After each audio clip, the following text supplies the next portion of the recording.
Hi everyone, it's Matt Carter here from Life Foods. In this update, I want to talk about raw cacao and explain what it is, why it's good for you, and how to use it. Um, Raw cacao is different than cocoa. A lot of people make the mistake of thinking that cacao and cocoa are the same thing, but they're not. They're very different. Raw cacao is very good for you. Cocoa is not so good for you. And cocoa is what you find in very common things in the supermarket, like you're drinking chocolate or just general chocolate bars. Most things that are chocolate flavored have cocoa in them, and cocoa is a processed form of cacao, and it's not good for you once you've processed things and changed the structure of the food. It really isn't a good thing to do. You want to stick to as many raw foods as you possibly can in their raw natural state. That's where foods maintain the most of their nutrients. So that's what you want to do. Now, raw cacao comes in the form of a bean, a cacao bean, as you can see on the image I've got on the screen. You can eat the beans just as they are. That's something that we like to do, is just snack on cacao beans. They've got a strong flavor. You don't want to have too many of them, but they're a great little healthy snack. You can mix it in with other things like trail mix, like nuts and seeds, and just have it as part of a snack like that. Or a better way that I prefer to use it is in the powder form.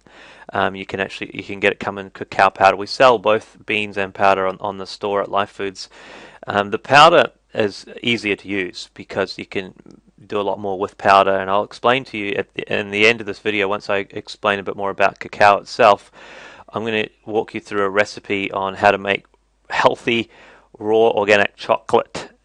Really nice tasting chocolate that's good for you. Most people are shocked when they hear that you can actually make chocolate that's good for you. We do it all the time. I just had some today, in fact. We make all sorts of raw chocolate using cacao powder. This sort of chocolate is nutrient dense, lots of great things in there for your body.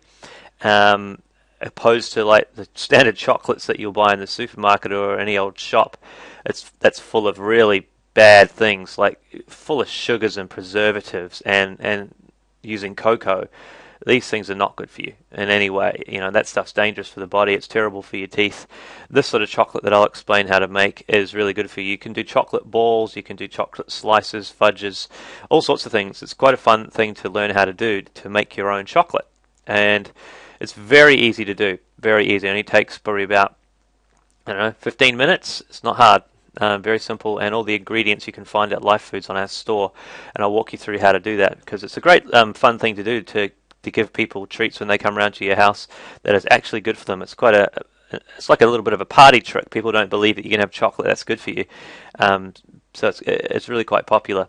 Anyway, we'll get on to that in just a moment. Let me talk through a little bit about cacao first before we get on to how I'm doing the recipe example.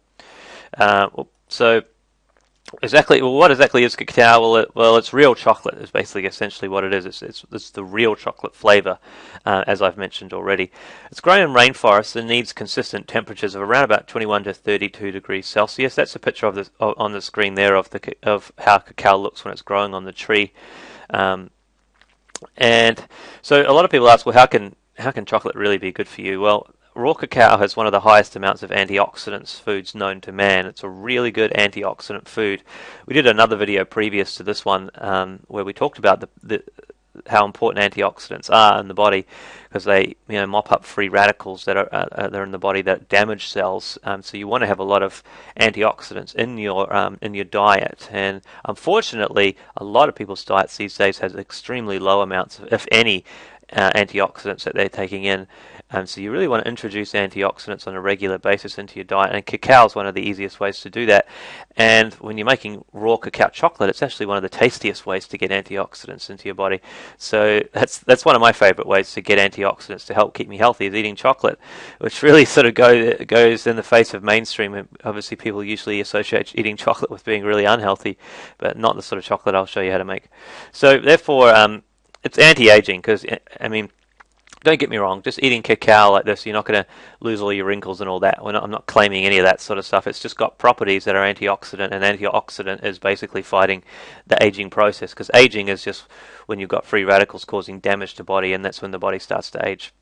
So it does help to boost the immune system. It helps your body to be able to function well, and prevent degenerative diseases. These are all things that antioxidant agents do. So what nutrients do you get from cacao? Well, now there's abundance of magnesium, vital for over 300 uses in the body. It's really important to have the right levels of magnesium. So cacao, raw cacao has that, which is what we're talking about. It has iron, which can help people with anemia. If you're low on iron, you need to, you can feel tired a lot of the time. You need to get your iron levels up. Well, this is one easy way to do that. It has minerals, manganese, copper, zinc, phosphorus, and potassium, all important for essential health. Rich in vitamin C. That's another great thing about cacao. There's a lot of vitamin C in it. There's a plethora of benefits of vitamin C, and this form of vitamin C is natural and an organic way to get it, as opposed to having a tablet of vitamin C or other vitamin supplements, which are not really the natural state of vitamin C. You want to get your vitamins and your minerals from natural states. You don't want to get them from supplements. Synthetic supplements are really not as good for you as the natural food where these things come from. It's the artificial rip-off, and it's what a lot of the supplement industry is based on, and it's not good for you. It's not good for the body. It's not the exact same form that these molecules, these vitamins come in nature. They're variations of that almost do exactly the same thing, but the body can recognize the difference. Contains many B vitamins, so it's good for vegetarians as well. And protein. We all need protein for building tissues in the body, and so it's a vital part of any diet. And raw cacao has that as well. There are other health benefits. Yes, it contains monoamine oxidase enzyme inhibitors, or MAO inhibitors, which release the happy hormones and can aid in appetite suppression. So you can sort of get a little bit of a happy buzz, sort of what like I guess people feel when they have chocolate. It has that sort of effect. It's not a massive effect though. You don't really feel that massively, so don't get the wrong idea there. But it can have that sort of feeling, a happy feeling that you get with anandamide, known as the bliss chemical, is released when you exercise. So if you when you exercise a lot, you can have that sort of happy feeling. It has a certain amount of that, but again, it's not a massive hit of that. So you're not going to eat this stuff and then feel really really over the moon or anything. But it's just going to have that little sort of a buzz feeling to it. And there's a little bit of caffeine, by the way, in cacao as well. It's not like coffee or anything like that. There is a little bit of caffeine that you can have if you have too much of it. That's why it's not great, really, to have cacao. Raw cacao is not great for children. I wouldn't recommend it for children because of that caffeine in it. You better not to give too much of it to children, if any. You want to consult your doctor about anything like that. Anything you do with your health, you really should be talking to your doctor. Anyhow, for even more of a feel-good factor, it contains tryptophan, which helps the body to release happy hormones. So there is that sort of effect that it can have, and it does have to a certain degree. Let's talk about some further benefits, then I'll get on to doing the recipe for you. It is believed to increase alertness and focus, as it contains phenolphthaleamine, which is PEA, phenolphthaleamine. Helps to increase, so it helps to cleanse intestines, as it contains extraordinary kind of soluble fibers. It has very little effect on blood sugar levels, so if you're a diabetic, you need to control how high your blood sugar levels go. You need to eat foods that keep blood sugar levels at a relatively stable state. You don't want to eat foods that have release a lot of sugars into the blood. So if you have highly processed food, which are really high in sugar, or things like sodas, Coke, and all those sort of things, Coca-Cola drinks, fizzy drinks was rather what I was trying to say. They're very high in sugar. They're not good for diabetics because they cause a large increase in sugar straight into the bloodstream, and that causes a massive spike in insulin levels in your blood immediately to have to cope with dealing with that sugar, and you can get then problems with your insulin. It won't be produced as well over time, and that's what the effect of diabetes is. So you don't want to eat foods that cause a huge spike in blood sugar. It's really bad for you. You want to maintain a relatively stable, slow increase in blood sugar over time, natural, and keep it in a normal range. But anything that causes huge spikes in sugar into your body and into your blood, which causes a huge insulin response, is really not good for you. So cacao doesn't have that effect, which is good. So how can you use it? Well, it's best to use it in the raw form, obviously, which we've talked about. You don't want to cook it too much. You want to just keep it in its raw form. Cooking foods at high temperatures is not always a great thing. It's better to slow cook everything that you do at lower temperatures. If you're going to cook things, like if you're going to fry things, you really got to be careful, because it can denature a lot of the proteins, and it affects the structure of molecules in the food, and can be not as good for you because it's no longer in its raw state. When something's not in its raw state, when it's had a form of processing done to it, it's never going to be as good for you as in the raw state. So if you're going to cook something, make sure at least you cook in coconut oil. Don't cook in any other vegetable oils or olive oils. People think that cooking in olive oil is really good for you, but it's not. Olive oil goes rancid when it gets to certain high temperatures that people do when they're frying on their stovetop. Whereas an oil like coconut oil can withstand very high temperatures and not become denatured and rancid. So the last thing you want to be doing is eating rancid oil. It's really bad for you, and not many people realize that. But we cook all of our food in coconut oil. Anything we do where we're frying, which we don't try to do very much, we prefer to steam things and slow cook things. But if we do fry anything, it's always done in coconut oil, because coconut oil is a lot better for you. It's one of the best oils. We use coconut oil in a lot of our foods that we prepare. So you can make chocolate desserts, cookies, cakes. There's all sorts of things that you want chocolate flavoring to. You can use cacao. You can use it in smoothies. You can just add a couple of teaspoons or a tablespoon to a smoothie, and you get a real nice chocolatey flavor. And you've just added raw cacao with all those wonderful health benefits that we talked about on this video. So easy to do. Just get it from the bag, 2 teaspoons into a smoothie. Boom! You've got yourself a nice chocolatey smoothie. Whatever other things you want to add, a banana or some other foods like goji berries, chia seeds. We often add those into our smoothies. You can get a really delicious smoothie with all raw ingredients, and it's great for you. So that's what you want to do. I'll show you a recipe though for the chocolate. Hot chocolate as well. You can use it. Ideally, you don't want to get it too hot though. You don't want to. I'm a bit wary of pouring boiling hot water onto my cacao because I'm not 100% sure if that's going to affect it. It's better to have it as raw as possible, and even putting boiling hot water on it is no longer as raw because it will change it a little bit. But I usually put a bit of milk in the cup first, and then I pour the hot water over that to make a hot chocolate. But you can just use it just like you would any old drinking chocolate. Just replace your drinking chocolate with raw cacao powder, and then you're going to have a really healthy hot chocolate. It's not going to be as sweet. You got to remember the stuff that you're buying at the shops. Your drinking chocolate is loaded with sugar and all sorts of crap that's not good for you. And yeah, sure, it might taste sweeter, but it's really bad for you. But you can have a really healthy alternative hot chocolate with raw cacao, and you can sweeten it up. Put a little, just put a little dollop of honey in there or something else, or stevia. Stevia is a really great sweetener if you really want to sweeten it. I don't sweeten it at all now. I just have normal hot cacao drinks all the time instead of tea or coffee as much as I can, and I don't need sweetener. I'm accustomed to the taste of it, and I just like it just the way it is with milk. It's delicious. So I encourage you to do that as a replacement for hot drinks if you're used to drinking like coffee all day long. This is a great one, and you still get a little bit of a caffeine hit as well from it if that's what you like with coffee. The beans and nibs, there's also cacao nibs I forgot to mention, can be used in trail mixes and eaten as snacks. You can just snack on them straight away. You don't want to have too many of them though, because like I said, you do get that sort of a buzz off it. So if you have too many cacao beans, you will notice it. Okay, so let's have a look at the chocolate recipe that I've created. I'll take you through the ingredients and then show you how to do it. So all of the ingredients we mentioned in this recipe for chocolate you can find in our store at lifefoods.co.nz, and we'll get them shipped out to you. So first of all, you want to get the cacao powder itself. We sell the cacao powder on the store. You want to have 2 cups of cacao powder, and then you want to have half a cup of cacao butter. Cacao butter is different than cacao powder, obviously. It's butter that comes from cacao, and it comes in just like a hard lump. It's not like butter that you think of in the shop where you go and get a bar of butter from cow butter or dairy. That's a little softer. This stuff's quite hard. It's trying to think what's the next nearest thing that you'd be able to associate it with. You'll have to see it's more of a hard substance that you sort of got to hack at with a knife to just chunk off little bits of it, and then you can blend it up. But you need half a cup of cacao butter, and again we sell that, and then 1.5 cups of coconut milk. Coconut milk, just go to the store. We don't actually sell coconut milk on the shop, but you can get it from most supermarkets or dairies. Just go and get a little can of coconut milk. If you can get organic coconut milk, that would be better. You can just use coconuts, by the way. You can use coconut water, which is just found inside a real coconut. That's even less processed, but coconut milk does work a little bit better.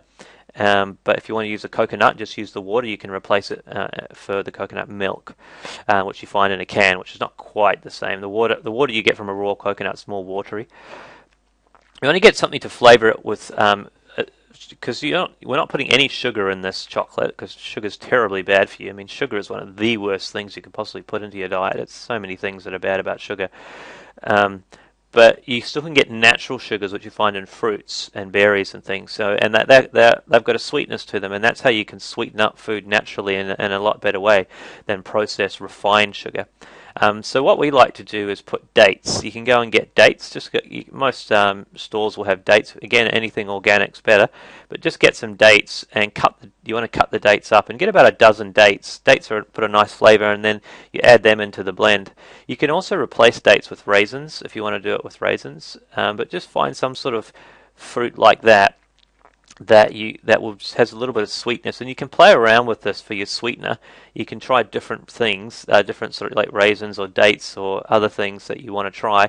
Dates work well. We've used dates a lot in our chocolate, but you can mix that up if you want to. But let's just stick with dates for now. You want to have 3 heaped tablespoons of coconut oil. So coconut oil is different than coconut milk. So you've got coconut oil, and again we sell coconut oil in the store for you. If you want to buy it from us, you can go head over to Life Foods and look up the category for coconut oil. And a tablespoon of maca powder. Maca powder we sell as well. Put a tablespoon of that in. And then you can flavour it different flavours if you want. Now this is optional. You don't have to do this last step, but sometimes I like to have a peppermint chocolate flavour. And the way I do that is with peppermint essence. You can just get these little dripper bottles. We don't actually sell these, but you can find them in most organic shops or supermarkets. Will have a little peppermint flavourer, and it's like essence. It's very strong. You only need like 3 or 4 drops, and then that'll infuse the whole chocolate, and then you've got yourself peppermint chocolate. Or if you don't want it peppermint chocolate, then just skip this step out. I just happen to like peppermint chocolate myself, so I flavour it a little bit more. But you don't have to do that. You can just skip that last step and just do everything else. Okay, so once you've got all your ingredients ready, all you got to do is add all the ingredients into a food processor and whiz for 2 minutes, except you don't add the coconut milk. All the other ingredients that I mentioned here, add all of these, except not the coconut milk. You put that in afterwards. So everything else, put it into the food processor. The powder's easy. The dates, I chop them up into little pieces with a knife, and then I throw them in just to get them going. And everything else is powder form except for the coconut butter. The cacao butter. You'll just have to. I break that up a little bit before I put it into the food processor, just to go easy on the food processor, because that cacao butter is quite hard. And if you just dump a huge block of it into the food processor, you can mangle up the blades of the food processor. So just go a little easy on your food processor and just break it down into smaller pieces. But otherwise, throw everything into the blender, the food processor, and whiz it for 2 minutes, and just so it's all mixed up nicely. Make sure it's all mixed together. You'll sort of get start to get a bit of a gooey, lumpy mixture, but just blend it as much as you can so it's as fine as you possibly can get it for the first 2 minutes, because all that cacao butter will have to be broken up, and the dates as well, they need to be broken up as finely as possible. Once you've done that, then you want to be adding in your coconut milk and continue to whiz for about 3 to 4 minutes. And I just pour the coconut milk straight in the top of the food processor as it's whizzing, so I just slowly pour it in as it's whizzing around. Then I just let it whiz for about 3 or 4 more minutes, maybe a little bit longer. You want to get to a consistency where it's kind of it starts to thicken up and look quite creamy, and gets thicker and thicker, and it sort of goes to a shiniest brown color. Once you've got it to that consistency, you can keep going more than 3 or 4 minutes if you want to whiz it. Usually I find that's enough. Then you want to just pour it into a dish and leave it in the fridge for a couple of hours, 2 or 3 hours. So you just pour it into any serving dish that you want, because it will set. Once it cools down, it will set, and it will go. And doing it this way, you'll get sort of a chocolate fudge. It's sort of a soft chocolate is what we're producing. And then you're ready to go. After 2 or 3 hours, go back to the fridge, cut it open, and cut into it rather, and then you've got your chocolate. It's like a fudgy chocolate, a rich fudgy chocolate that this produces. Now you can experiment with this. If you want it to be harder and you want a harder chocolate rather than a soft fudgier type of chocolate, then just put more cacao butter in, because it's the cacao butter that makes it go harder. So the more cacao butter, the harder it will go when it sets. So you can just vary up the ingredients, and you can play around with this recipe and get different flavors. You'll be able to tell which things cause which flavors and consistency in the chocolate. You might want to experiment with different things. Instead of dates, try raisins, and you might want to add in the peppermint essence. or other flavorings. You could put in some goji berries. You can play around with it and have a lot of fun making chocolate, and all sorts of different flavors and things that you might want to give it a go. But this is the basic structure of how to get the chocolate to come out well. And that's basically all you have to do. It's really not that hard to do. So you just need all the ingredients, a food processor, and then you just put it in a plate, in a bowl, or whatever type of serving dish you want it to set in, and that's it. You're done. And I usually try and put it in a dish that will be, I don't know, about half an inch to an inch deep. You want to pour the mix. You don't want it to be too widely spread. You don't want a too large a dish where your chocolate's only going to be like 3 or 4 millimeters thick. You want to do it in a dish that will give you a reasonable amount of depth. So your chocolate's at least 2 centimeters tall would be about right, to about the size that you want for a piece of chocolate. So just keep that in mind. So that's how you make really delicious, healthy, raw chocolate. And I encourage you to have a go at this. It's really fun. You can, give it to your friends and family when they come around. And it's always a great topic of conversation to bring out healthy chocolate. Most people don't think there's such a thing as healthy chocolate, so you can have a lot of fun. So that's all, and just remember to enjoy. All the foods that we talk about in our videos you can find at our store, which is at lifefoods.co.nz. We also do updates on our Facebook page, which you can find at facebook.com/lifefoods. We'd really love it if you could share our Facebook page around by liking it, and then obviously that'll share it with the rest of your friends on Facebook. We're trying to get as much good information out for real health to people in New Zealand, because there's a real lack of it. And like I've mentioned in other videos, a lot of the big food corporates out there, fast food companies, they've got huge marketing budgets, and they put television commercials and ads everywhere, and they've filled the supermarkets with all their garbage food. That's not good for people. It's really terrible, and they don't care about their consumers whatsoever. It's just they just want you to consume more, and they don't mind. They're not thinking of your health. And it's a real tragedy, and the way society is going, people are getting unhealthier all the time because of bad food choices. So we're trying to do our bit to increase awareness of healthy foods. Obviously, we're selling our own healthy foods, but we also do put information out there that's free, like these videos and our blog posts and our Facebook page, and we'll do webinars and anything else that we think we can do to get information to educate people. Whether you buy from our store or not. I mean, at the end of the day, the main driver for us is to get good information out to people so they're healthy. So if you could share it around, we'd love it. That's all from this update. We've got more videos coming your way soon. Have a great day, and I'll talk to you soon. Bye for now.